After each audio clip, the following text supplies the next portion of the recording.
is social media today as for business or for an individual? They are completely different things for individuals and business, right? For an individual, social media is a combination of a mirror, a lens, and a megaphone.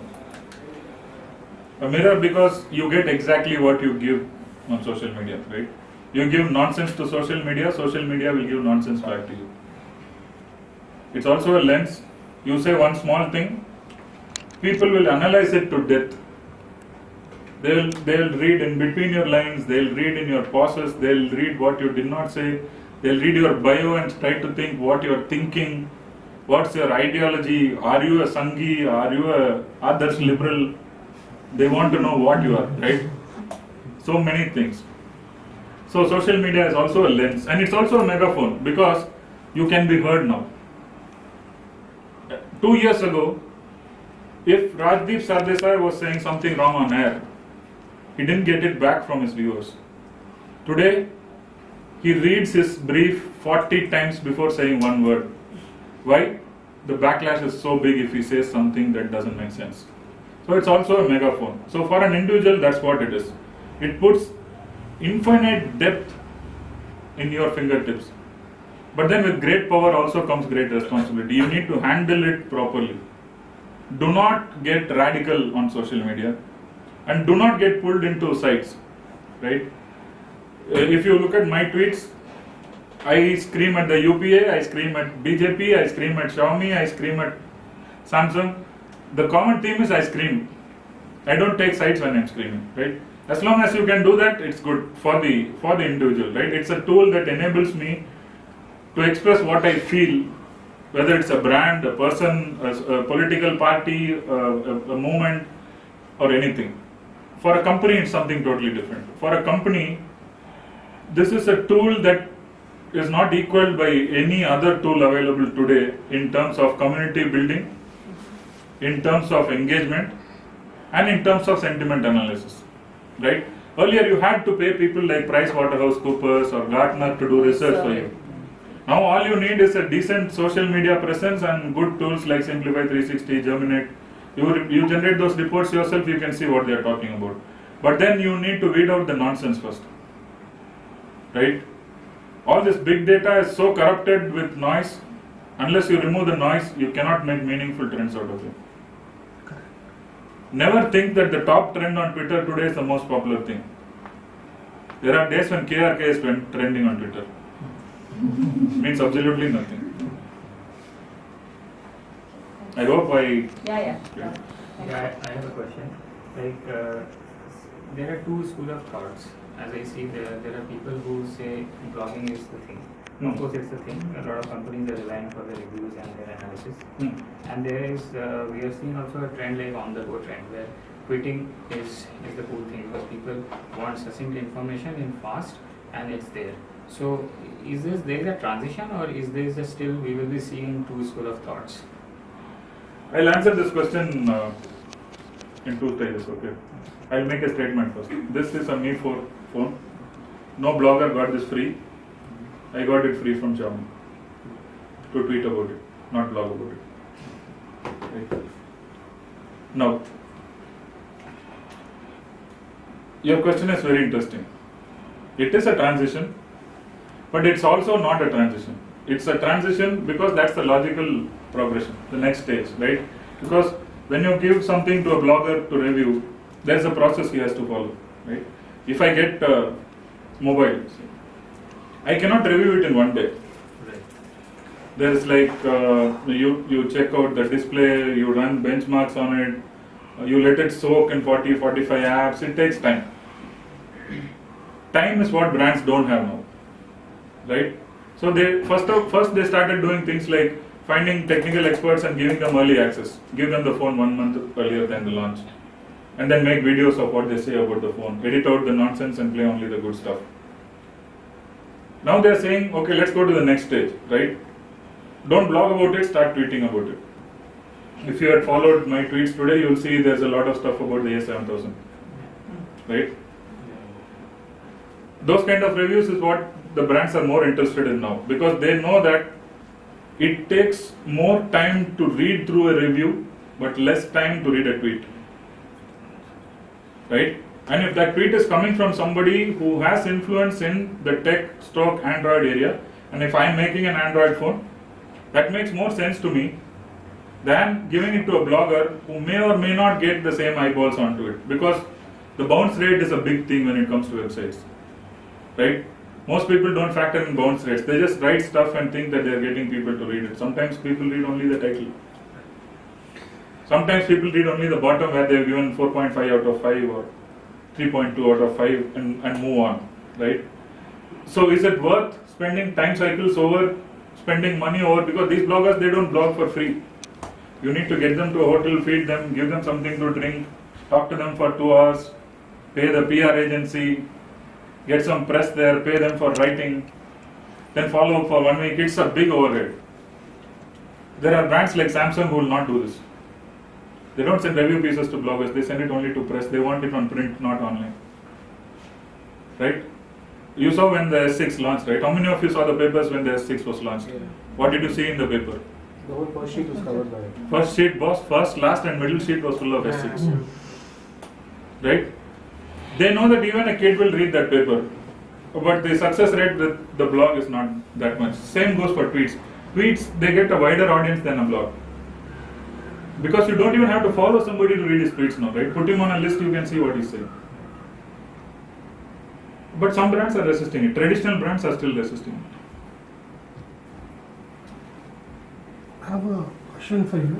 What about future of emerging social platforms? We saw Facebook boom, we saw Twitter boom. We have not seen Pinterest boom, we have not seen Tumblr boom, we have not seen other social media platforms boom. Is it the end of days for only Facebook will last, or Twitter will last, or? How many of you were on Orkut? Raise your hands. How many of you were on MySpace? How many of you were on e-groups when it started? I was on Yahoo, yeah. See, after Yahoo took up, it became Yeah. Yahoo Groups. Yeah. It was e-groups to begin Yeah. with. I was in there.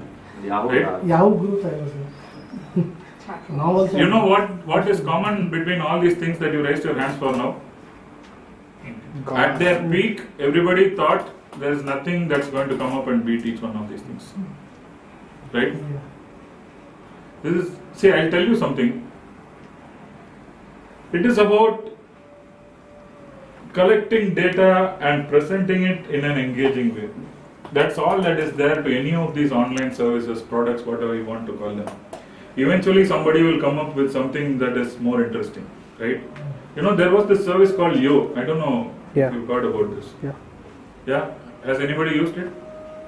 You know what it does, right? It'll just give a Tell them sound what it yo. does. It'll just give a sound yo. Yeah, it just sends Yo to people you want. And they can send Yo back to you. Do you know what was the value of that company when it went down? It was valued at 18 billion US dollars. 18 billion. Just for saying Yo to people, yeah.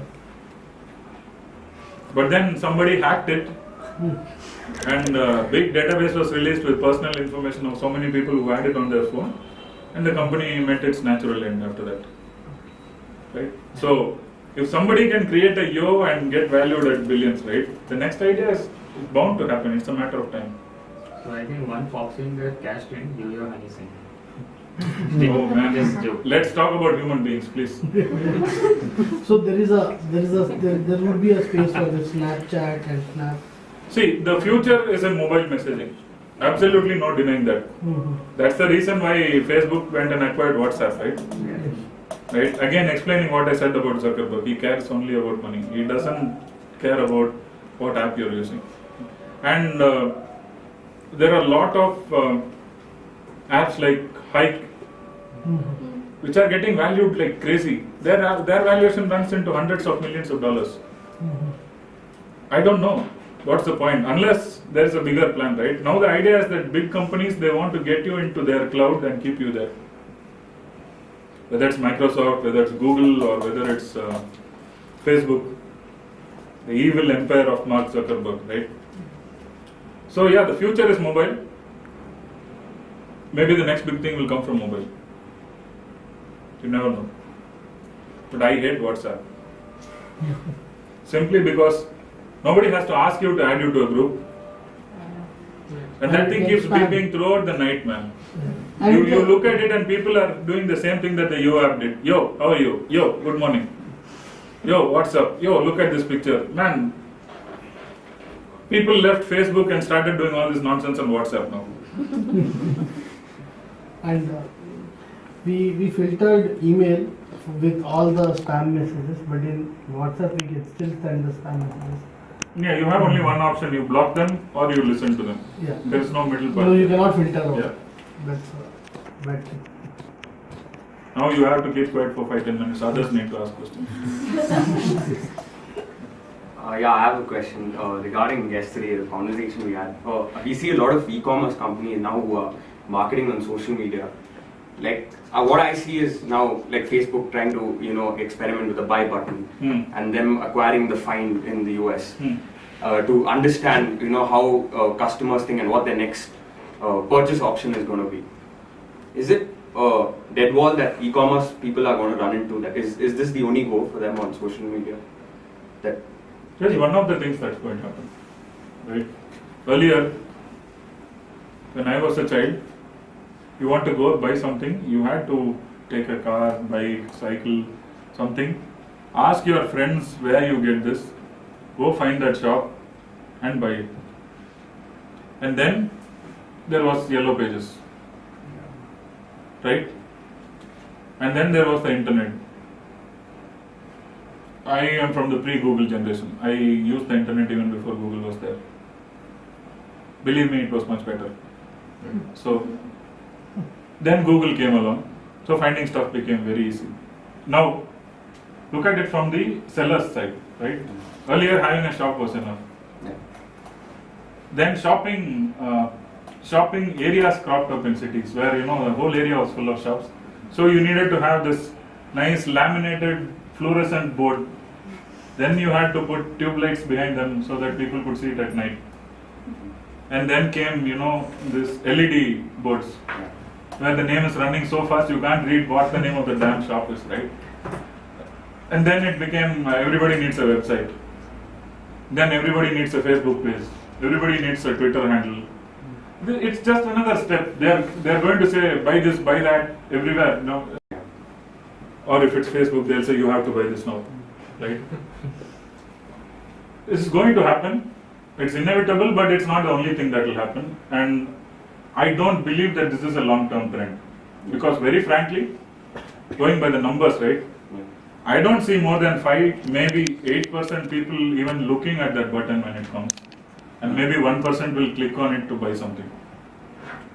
If Zuckerberg thinks that all his billions of users are going to click and start buying stuff from Facebook, that's his problem. I don't think so.